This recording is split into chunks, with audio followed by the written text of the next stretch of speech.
Hello, today's fire prevention tip of the day is about wireless or smoke detectors that communicate with one another.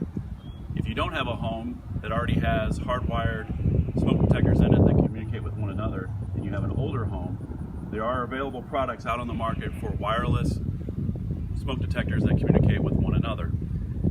As a demonstration, we're going to show that our fellow firefighter down there has the other smoke detector, and we're going to demonstrate the distance that these communicate with one another to show that they will communicate throughout the house.